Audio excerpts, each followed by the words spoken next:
Bueno, digamos, de lo que veníamos Bueno, hablando, digamos, como una relación que le encuentro es también en la entrevista que, digamos, había escrita, habías hecho alusión como en la intromisión, digamos, o podría decirse en la entrada del mercado, como digamos, o de la lógica del mercado, si la como lógica del mercado se impone, se impone. se impone culturalmente y aparece el DM2 y todo eso, y hay que estar en el primer mundo. Porque nosotros decimos que ese es el primer mundo. ¿Por qué tenemos que ser el primer mundo? ¿Cuál es la razón para ser el primer mundo? ¿Por qué nuestra aspiración es ser como los europeos? Vos sabés que en una cosa puntual que en realidad me quedó picando por ahí, y vos decís, digamos, en esta inclusión del Sí, mercado y demás, decís, la implantación del neoliberalismo provoca, digamos, sí. la traducción, digamos, lo da banalización del hecho creador. Claro. Y en realidad quería preguntarte en qué sentido para vos opera esa banalización, digamos. Y la banalización es que el concepto que tiene el neoliberalismo sobre el arte es una cosa pasatista. Para ellos, tener un piano, el piano es un elemento suntuario. ¿Para qué necesitas un piano?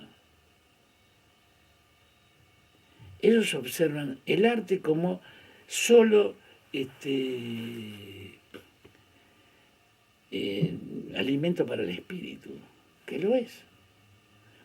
Pero ellos lo ven solo eso. Ellos te pueden llegar a decir, yo no entiendo cómo una persona se puede poner a hacer música y ganar dinero con eso. Entonces ellos tienen sobre el arte lo que es el Teatro Colón. Yo hace 56 años que soy músico, pero no tengo licencia como músico. Porque la licencia como músico te da el Conservatorio Nacional de Música. Y vos para estudiar eso tenés que estudiar lo que nosotros llamamos música clásica. Y cuando decimos música clásica, no nos damos cuenta que es música clásica europea. No tiene nada que ver con nosotros. Y aquellos argentinos que intentaron hacer algo de esa naturaleza, lo que hacen es música europea tratando de ver si tiene algunos colores parecidos a lo que hacemos nosotros. No hace música argentina que lo pone en un lugar de excelencia como si hizo Astor Piazzolla. ¿Entendés? La línea es muy finita, es muy chiquitita para poder entenderla. Hay una manera de ver el que es pobre, ¿entendés? Que a uno lo angustia ver un pobre, porque yo cada vez que veo un chico trabajando, yo me avergüenzo por ser parte de una sociedad que permite eso. Ellos no. Ellos consideran como Sarmiento, que el Estado no tiene que hacerse cargo, el Estado no tiene corazón. Entonces, ni siquiera ayudarlos, darles de comer si es necesario. Ese es el pensamiento liberal en la Argentina y en Sudamérica y en Latinoamérica. Porque esta parte del mundo fue estigmatizada por el pueblo europeo a través de sus instituciones, en este caso la Iglesia Católica, a través de la Inquisición, y la Iglesia Católica tiene mucho que ver en todo eso. ¿Entendés? Entonces es una cosa un poco compleja para charlarlo. Y la música lo único que demuestra es lo avena, porque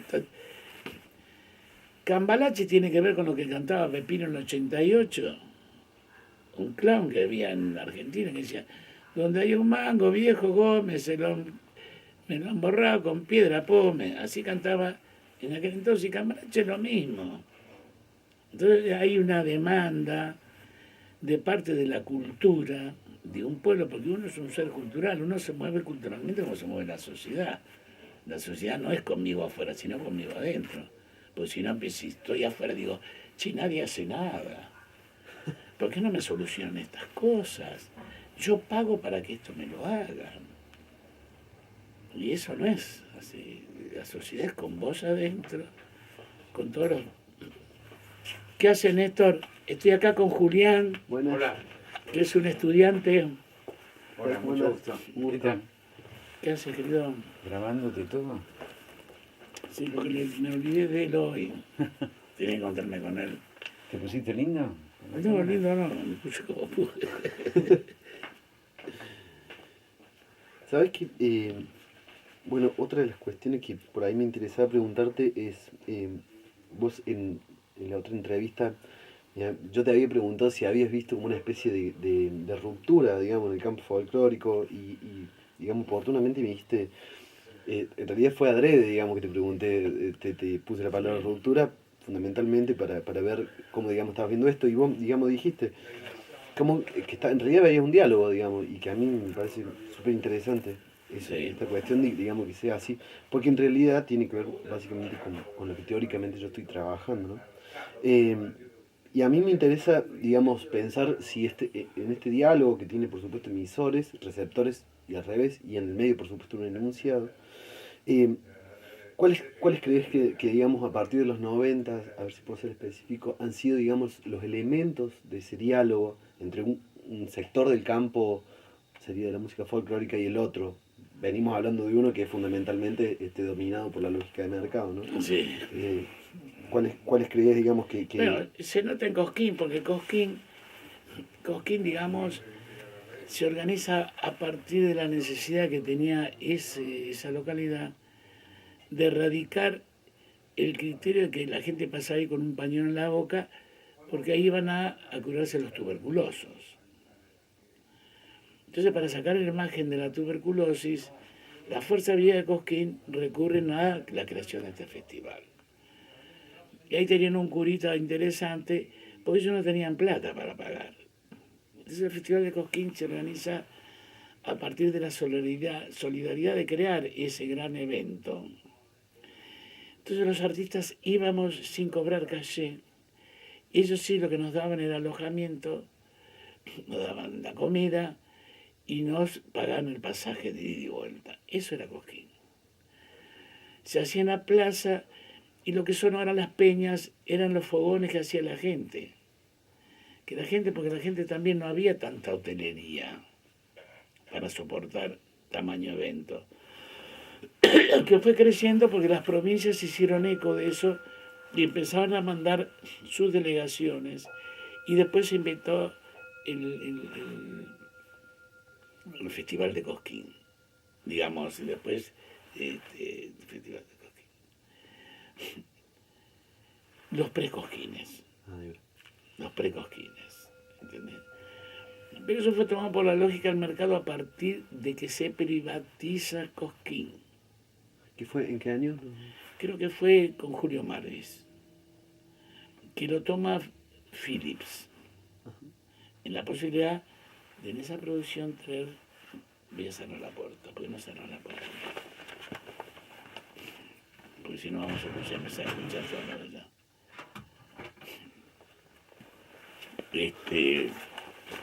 Se privatiza, la comisión se arma, pero quienes pagan, artistas y todo eso, empiezan a pagar calle. Y a partir de ahí empieza a cambiar la esencia del Festival de Cosquín.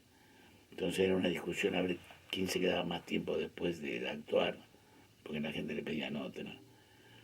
Entonces era una tristeza ver gente que había estado en el pre-Cosquín de Neuquén, de Santa Cruz, y que viajaban en representación de su provincia a Cosquín para cantar a los mamados a las 6 de la mañana. Ahí te empiezas a dar cuenta que algo está cambiando. Y por eso el Festival de Cosquín para mí dejó de tener la importancia que tenía. Por eso la última vez que fui, yo creo que fui... ¿En qué año fue? Es que no me acuerdo, que ya ni me acuerdo. Yo soy tan viejo que ya ni me acuerdo. Esto fue con la manija. Creo que sí que fui con la manija. Y la manija es posterior a la MPA. Aproximadamente el 94. Por ahí debe haber sido. En esa época fui y al revés de todo le pedí abrir el festival. Pues yo no quería pasar por dolores de cabeza con el sonido. Igual pasamos un dolor de cabeza porque llevamos nuestros sonidistas, todos nos dejaron que ser los primeros. Pero bueno, el último orejón del tarro siempre fue el artista en Cosquín. Esta es la verdad. Entonces, bueno, Es una tristeza de una cosa tan importante el Estado argentino no lo note, ¿no? Que son cosas muy importantes. Cuando digo el Estado argentino hablo de todos nosotros. Bueno, nosotros somos el Estado, ¿no es cierto? Y representados por el Poder Ejecutivo, vos sabrás eso. Entonces, el Estado argentino no ve, no le da carnadura ni evalúa el nivel de la importancia que tienen los artistas para un pueblo.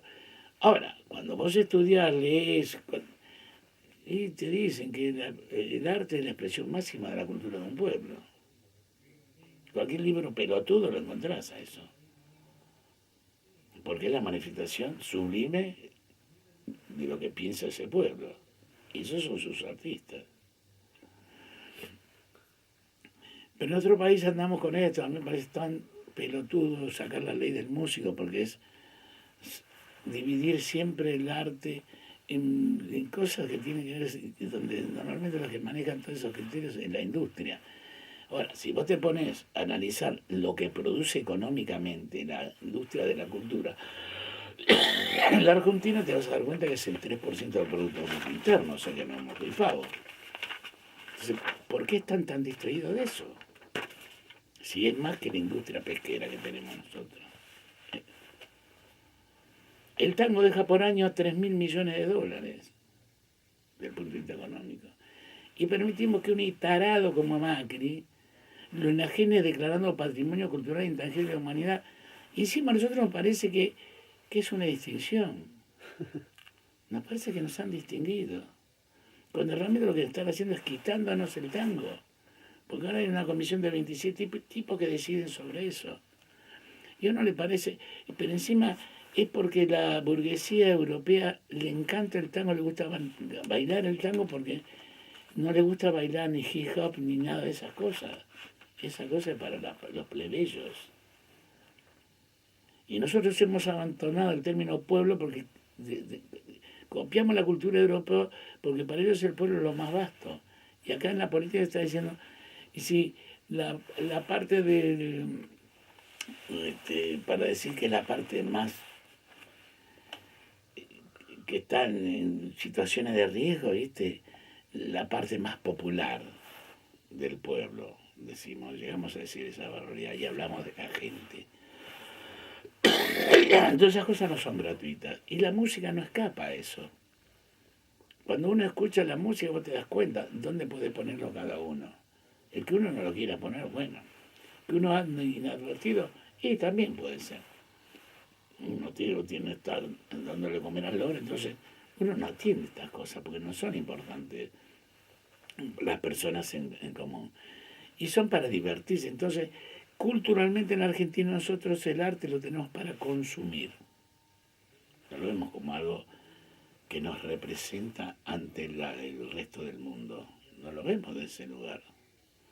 Pues entonces lo cuidaríamos. Nosotros sí, por ahí hablamos de los hombres de letra, pero encumbramos una porción de nuestros hombres de letra. La otra es desconocida. Y entonces la música, lo máximo que vos podés hacer en esto, la entrada del liberalismo lo único que hace es acentuar la parte más conservadora que tiene la cultura de la República Argentina. Porque ellos, más que liberales, son conservadores y quieren conservar tal cual ellos deciden que es. ¿Y cómo cómo se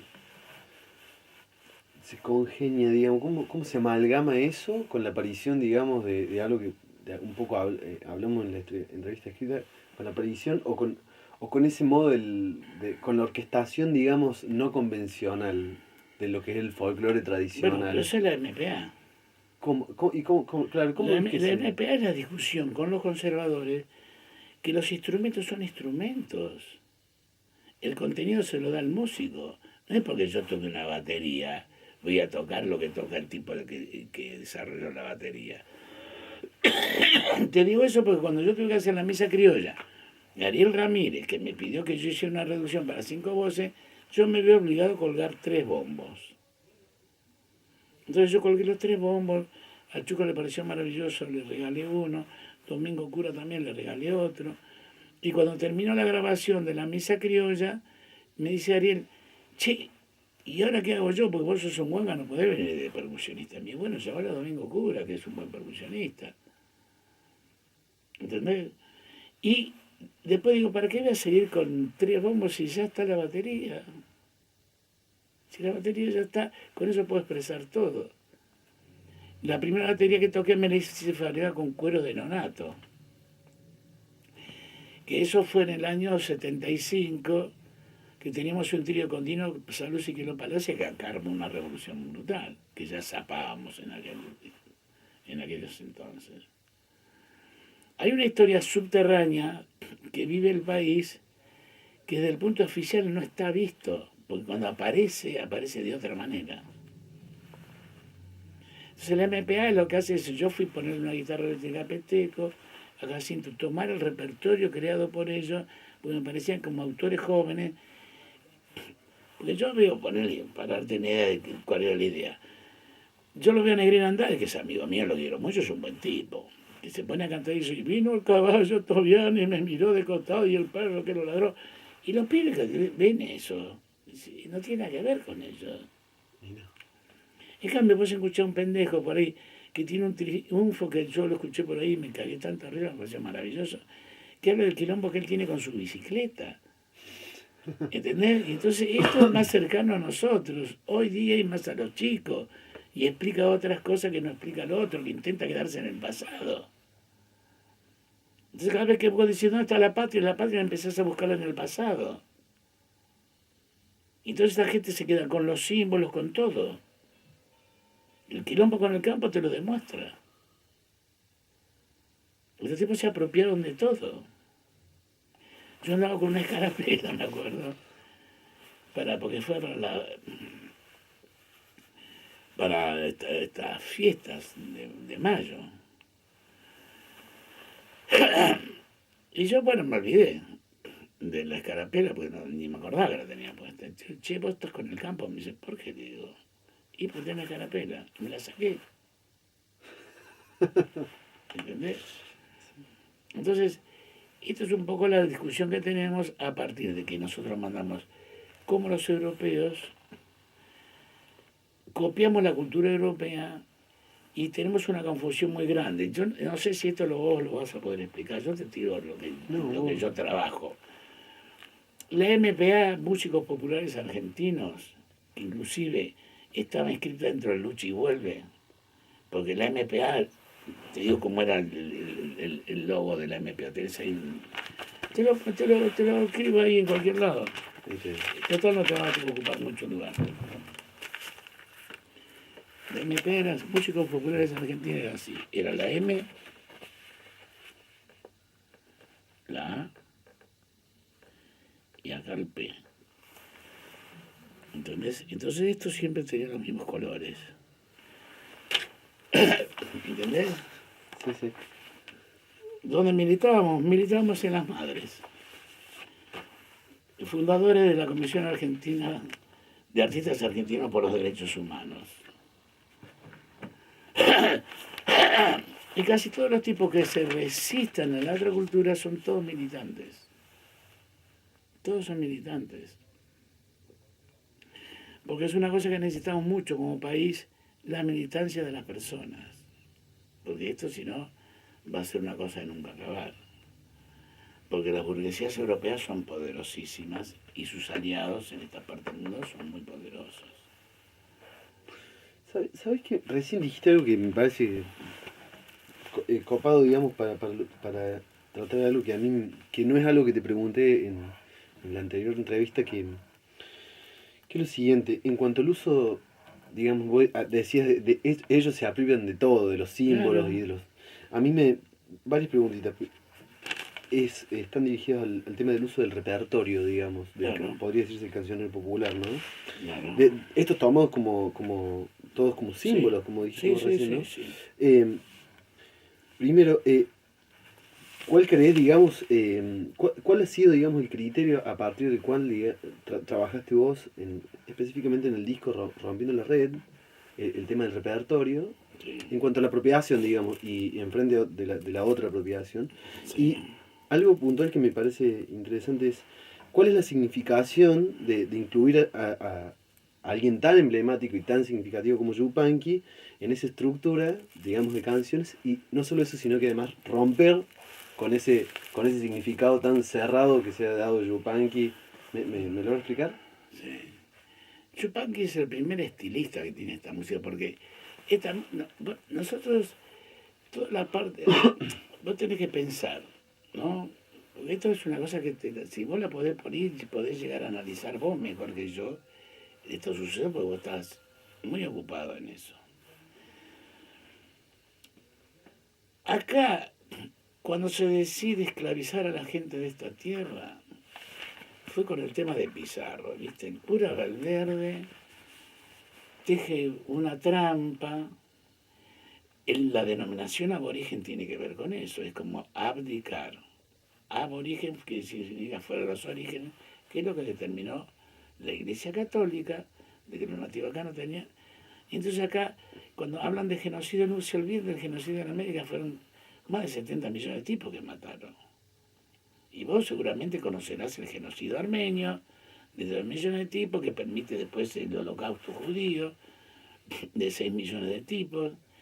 Nunca te dicen que es con la complicidad de toda Europa. También si vos te pones a leer un poco vas a ver que todos los pueblos que tuvieron contacto con los pueblos europeos fue para peor para ellos. Los pueblos salvajes. ¿Entendés? Culturalmente hablando.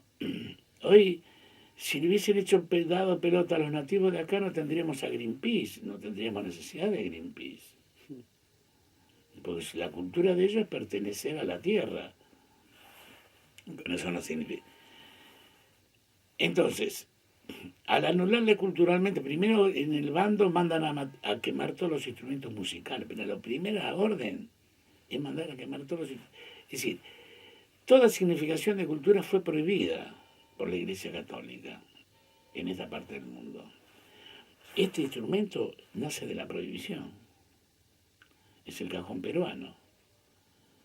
Porque ellos para poder tocar, como tenían prohibido tocar sus instrumentos, en los cajones donde ellos trabajaban, hacían los ritmos. Cuando venía la policía estaban sentados en sus cajones de trabajo.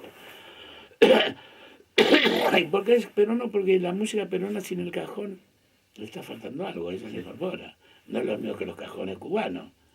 Que los cajones cubanos, si vos le das a elegir entre tocar una conga y el cajón, ellos eligen la conga. Porque están para reemplazar las congas los cajones. ¿No es cierto?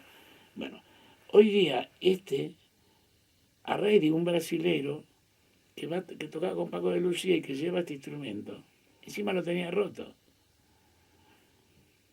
Hoy día nosotros lo compramos como caja flamenca y está patentado por los alemanes. Vos te vas a Finlandia y si vos querés enseñar tango le tenés que pagar un rollo a un finés que anda por ahí, que vino acá a aprender, después escribió todo eso y lo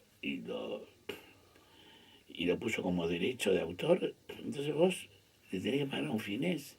Ellos vienen diciendo hace rato que el tango vino en la bodega de un auto finés, de un barco, en la bodega de un barco finlandés acá a esta zona del Río de la Plata. Entonces es como se van apropiando de todas nuestras cosas. Y la cultura es por el lugar donde mejor se somete una población. Si vos que crees que ser esclavo es lo mejor que te puede suceder, amá a tu amo, que es lo mejor que te puede pasar. Y nosotros estamos en esa circunstancia. Entonces es muy difícil de velar. Entonces, ¿por qué Atahualpa Yupanqui? Porque hasta Atahualpa Yupanqui, inclusive lo que descubre Chazarreta descubre que la gente tocaba una música que su base era un instrumento solista y otro de acompañamiento, guitarra y bombo, ¿no es cierto? El acompañamiento. Un violín, como lo cura un cantor. Si alguien cantaba un texto, era todo del folclore español. No había letra, no existía la letra. Cuando se atreven a hacer letra son paisajísticas. Desde la cuesta del Portezuelo mirando abajo, aparece un sueño, aparece acá. Atahualpa es el primer tipo que hace la primera mezcla. Toma el ritmo de la samba, que era muy español en aquel entonces, no existía ni la vuelta siquiera de la samba. Y él empieza a cantar el drama de la vida y la muerte que tiene el hombre que genera esa música. Del cerro vengo bajando, camino y piedra, traigo enredada en el alma una tristeza. Por eso tomo como ejemplo a Atahualpa Yupanqui, porque me da posibilidades de desarrollo de su música en forma fantástica. Cuando vos me hablas de La Manija, es el retorno de mi exilio. Yo tuve 6 años en Europa, del 76 al 82, y ahí descubro toda la música que anda dando vuelta y que está afincada en nuestra música. Entonces cuando vos digo, bueno, mirá vos, una chacarera trunca, es como la bulería, pero todo junto. La bulería es un compás de 6x8 o 3x4. 1, 2, 3, 1, 2, 3, 1, 2, 3, 1, 2, 3, 1, 3, 1, 2, 3, 1, y después todos los repiquen, ¿cierto? La chacarera, esta chacarera trunca, esta chacarera trunca. Y lo mismo, pero nada más que todo junto acá. Entonces de ahí agarro una cueca recopilada por Manuel Gómez Carrillo, como es El Pajarillo, que se pierde en la historia de acá, y que tiene letras del coplero. No sabía quién la había recopilado, ¿sabes? Manuel Gómez Carrillo. Y entonces hago esa cueca por bulería. Y le entra perfectamente, digamos, como son perfumes, si vos querés, o colores que cuando vos los juntás se exaltan unos a otros, ¿entendés? Esta es la idea. La primer copla que hago con La Manija es una obra que yo hice en Europa, que se llama Lágrima, Sí. y que es como la génesis de lo que pasa acá. Que por eso aparece lo español en eso, y una canción en quichua. Y después dice, largo mi copla, la he hecho a rodar, yo ya no canto por cantar nomás, y ya están dando la copla, nadie la podrá parar, ni el cuervo que no vigila y no las quiere quitar. Estas son coplas mías que están puestas ahí todo a propósito. La obra sigue por otro lado allá. Yo acá lo hago en la manera que sea con la cueca. ¿Cierto? ¿Qué quiere decir, digamos, la primera parte está en quichua? Esto es una canción de cuna que quedó en mi casa. Que esto era. Mi abuelo tenía un obraje, o sea que de alguna manera era un esclavista, porque un obraje tenía tipos que entraban ahí, venían a salvarse la vida. Y entonces en la casa de mi abuelo, esto me cuenta mi papá, el Tata, que eso lo cantaba el manual, me decía mi viejo. El manual que había en casa, no sé el nombre, ni me acuerdo, mamá se acordaba, pero ya mamá está muerta, así que no me acuerdo. El tipo había encontrado una latita de querosén vacía y se iba con eso todas las tardes cajoneando ahí. El tipo cantaba esta canción que era más larga, a mí me quedó ese pedacito nomás, me contaba.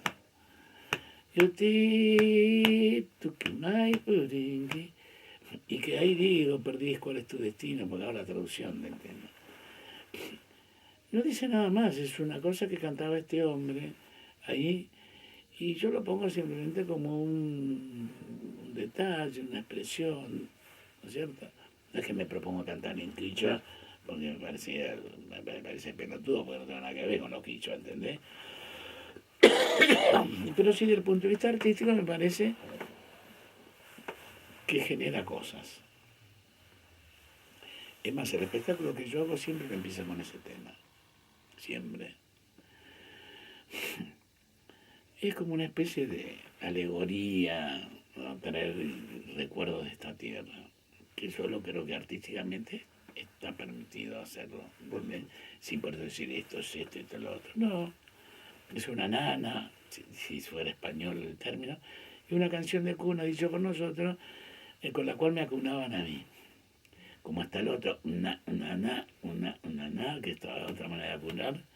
En Santiago del Estero también estaba eso, que es la chacarera. ¿Sí? Hay una chacarera, inclusive con esa denominación. Mira, así te acunaba. Y esta que me hacían el cajoneo de lo mismo, ¿viste? Esto, ¿por qué fuimos a parar ahí? Pues me preguntaste. Te pregunté sobre la inclusión de la estrofa en Quillo, Está en ¿viste? Quillo, bueno, porque esto vendría a ser una génesis en palabra esa, de cómo se produce este encuentro de culturas, lamentable para la gente de esta tierra, porque el encuentro de cultura hizo que se fuera sometida, violada, lo mismo que la campaña de evangelización. Acá el europeo llegó y colonizó con hombres. Entonces, fíjate, cosa curiosa.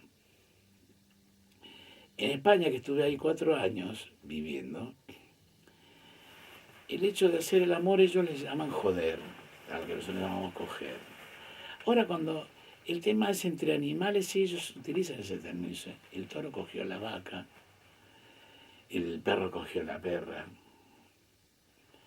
Entonces esto es una cosa mía, no digo que sea exactamente así, pero fíjate, como eran tratados como animales acá, los nativos de esta tierra, entonces lo que hacían los curas era bautizar a las indias para que pudiera tener hijos criollos o mestizos acá. Esto, si yo lo digo muy fuerte, va a venir la iglesia, me van a decapitar. Pero yo creo que es así. Yo creo firmemente que es así. Por eso necesito, che, te cogiste a tal. Esto es de lo único que te hablo que acá, lo que sí es el neoliberalismo, es la concepción, son lo que yo llamo que son los sarmientistas. Si hay un personaje que yo detesto en la historia es Sarmiento. Reconozco un tipo muy inteligente, un estratega fantástico, porque lo que el tipo impuso acá fue traer el método de enseñanza sajón, que es la letra con sangre entra, la denaturalización del hecho de qué lugar, porque vos, los chicos, no es como en Francia que los chicos están aparte siempre, recién se suman a la mesa de los grandes cuando tienen la edad correspondiente, 14, 15 años. Y los educan en las escuelas, pero las escuelas francesas los hacen franceses, las escuelas alemanas los hacen alemanes, los ingleses los hacen ingleses, y nosotros mandamos a las escuelas y acá los hacen europeos. No los hacen argentinos ni sudamericanos. Lo que menos saben es historia argentina. Entonces hay un desconocimiento total de lo nuestro. Entonces es muy difícil explicar años después lo que pasó muchos años atrás. Y en la música se nota que a pesar de todo existen las zampoñas, a pesar de todo existen las quenas, el bombo que es de origen africano, porque no es un instrumento nacido acá. ¿No es cierto? Con eso nosotros hemos construido esto que llamamos música nativa, unos y otros dicen música folclórica, o música de raíz folclórica, porque no sabemos cómo denominar una cosa como la música. Acá nosotros no decimos que la música es un juego, acá nosotros queremos que la música es una cosa seria. Cuando un chico quiere aprender a ser músico, la madre dice, bueno, entonces, si querés ser músico tenés que aprender bien, andar a estudiar. Y es lo peor que le pueden decir a un chico, que vaya a estudiar música. Porque se encuentra con un mundo que no es conocido. Es un mundo hermético, que te enseñan a hacer solo una cosa. Entonces voy a decir, pero la música, antes de esta convención de leer y escribir, la música existía. Y cuando te dicen que sí, entonces ¿por qué hay que aprender esto? Entonces vos tenés que explicar, bueno, porque lo que pasa es que esto lo permite sistematizar ciertas ideas, transferirlas a otros. Bueno, pero hasta la grabación, que es un soporte donde vos también podés hacer lo mismo. ¿Entendés? Después te aparece el fenómeno de la armonía, aparece un montón de cosas, viste, que tiene explicación a través de la física y la matemática, también. ¿Entendés? Entonces nosotros, en cambio en otros idiomas, dicen lo que es la verdad. Jugar la música, es un juego la música, es un gran juego, es un maravilloso juego, como lo es el ajedrez. Pero nosotros no lo vemos como un juego. Como vos jugás al tenis, bueno, juegan al tenis, mira la guita que ganan los tenistas. Aunque reemplazan a los gladiadores de aquel entonces, ¿entendés? Te hago así una pregunta Sí, sí. por ahí. Que decís del juego y bueno, como en realidad sería como el sentido lúdico de la Sí, música. Que sí, un poco cuando vos me respondiste la pregunta que yo te había hecho en aquella entrevista, que era un poco cómo concebías vos esa concepción latinoamericanista, de, digamos, está en el disco sí, Rompiendo la Red, y vos me sí, dijiste, bueno, yo soy, digamos, soy sudamericanista, soy claro, latinoamericano, yo no soy científico. Me claro. dijiste algo por el estilo. Eh, Me gustaría, digamos, que por ahí que me dijeras, eh, bueno, un poco ¿Sabes más, cómo ¿qué es? descubro que yo soy sudamericano? En Europa. Porque yo fui en Europa, como el exilio es una cosa muy difícil de explicar, porque vos estás en un lugar y tu cabeza está a 14.000 kilómetros de distancia. Entonces, como vos acá sos, también querés ser allá. Entonces, yo quiero ser como los franceses, yo quiero pagar mis impuestos. Y yo, bueno, pero para eso necesita usted la carta Séjour. ¿Y dónde se saca la carta Séjour? En tal lado. Entonces fui a ver la carta Séjour y me dice, no, pero para la carta Séjour te necesita la carta Orange. Y cuando vas a la carta Orange te dice, no, necesitas la Séjour primero para poder dar a... O sea que es una trampa como cualquier otra. Solo si vos nacés francés tenés todo eso a mano. Y allá descubro que yo soy de acá, ellos me lo hacen ver. ¿Por qué? Y porque yo quería encontrar algo parecido a lo que me pasa, entonces iba a los boliches latinos. ¿Y cuáles eran mis paisanos? Los bolivianos, los paraguayos, los peruanos, los ecuatorianos, los mexicanos. Eran mis paisanos. Esos eran mis paisanos. Entonces yo descubro que soy de acá. Es un descubrir. No es una cosa que te vas dando cuenta racionalmente. Cuando lo descubrís, te das cuenta lo maravilloso que es este territorio, la manera del pensar de este territorio, que es maravilloso. Ahí descubrís infinitas cosas, tus escritores, tus artistas. Ahí descubrís. Porque mientras uno pretenda ser europeo, es una cosa complicada hacerlo, ser de acá. ¿Entendés? Esto es lo que yo creo. Entonces, la evolución tiene que ver con la evolución propia de los pueblos que van desandando su camino, ¿entendés? Si antes yo tocaba y, ¿cómo es posible que uno diga, che, viste, los brasileños te hacen música con cualquier cosa, una cajita de fósforo, que sé yo cuánto? Y yo te podemos mostrar que nosotros también podemos hacer exactamente lo mismo. Ellos no tienen el permiso de hacer alguna caja de fósforo, nosotros sí. Cuando vos decís, fíjate vos la palabra folclore lo terrible que es, que cuando me ven con la guitarra el taxista, usted es músico, sí, soy músico. Soy músico. ¿Qué toco? Y bueno, música popular, para que entienda algo. Sí, pero ¿qué música hace? ¿Qué toca? Tango. Entonces cuando vos le decís folclore, porque no la podés poner, pues si hago un folclore difícil, hago un folclore con acordes, porque es como una pelotudez, como decir folclore moderno. Pero que bien vale la no noción clara de eso, que uno lo diga de esa manera, ¿viste? Si es caracterizarlo para estudiarlo, bueno, está bien. Este, usted es folclorista, dejo de ser músico.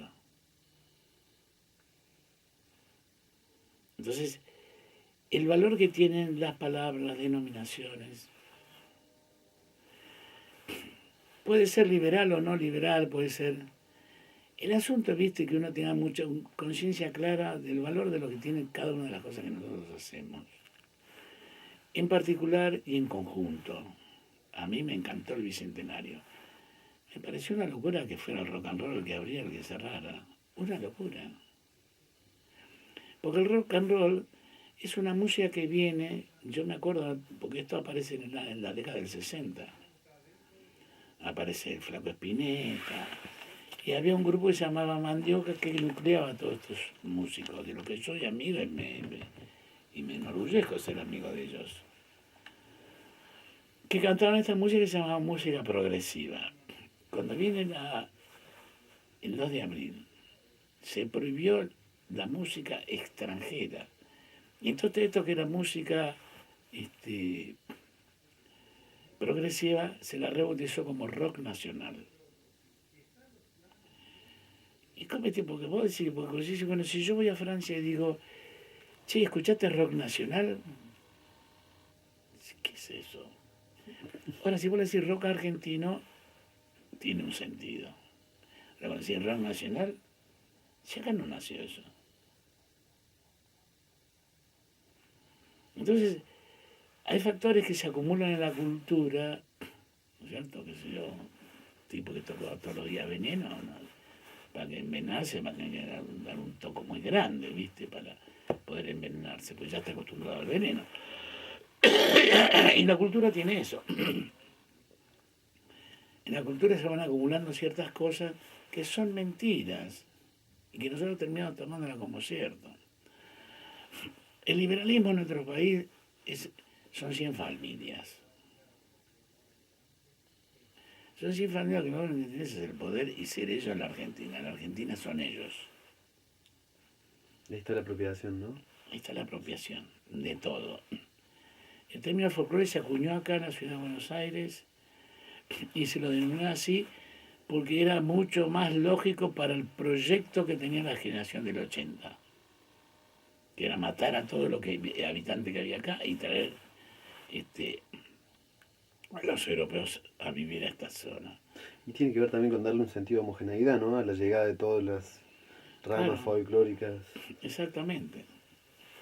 Entonces, bueno, entonces, el análisis que vos podés hacer es eso. El neoliberalismo ya lo que pretende es que si no tiene utilidad, no sirve. Y si es para cosas del espíritu, bueno, puede ser en cada momento, en algunos momentos. Por eso a mí me invitaron a tocar a Casa de Gobierno y yo jamás fui. Me parece que no debo ir a tocar a la Casa de Gobierno, porque yo no soy payaso de nadie. Claro. ¿Entendés? No es que a mí como artista me van a tener siempre para como adorno de torta.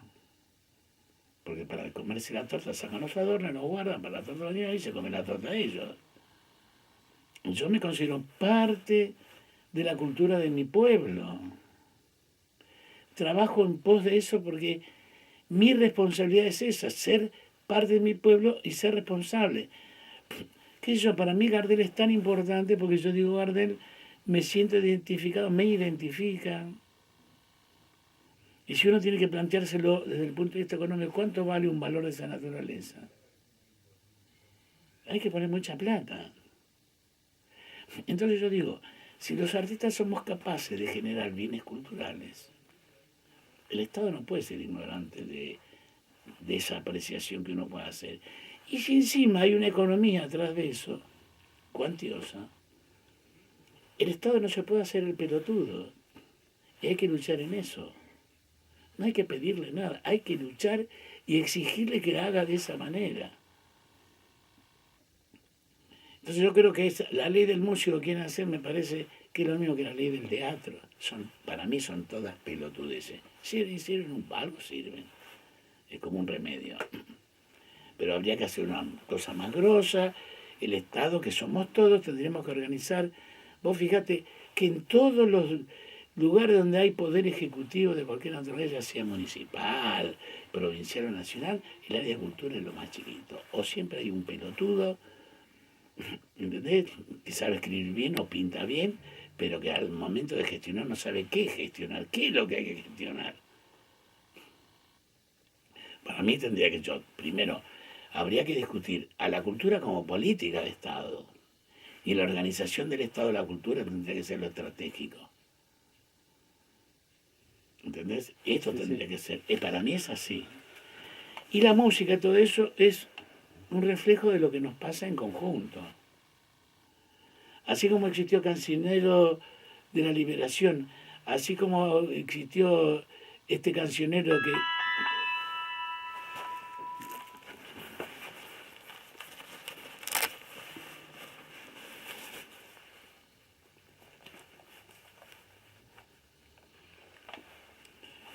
Hola. Hola. ¿Quién sos?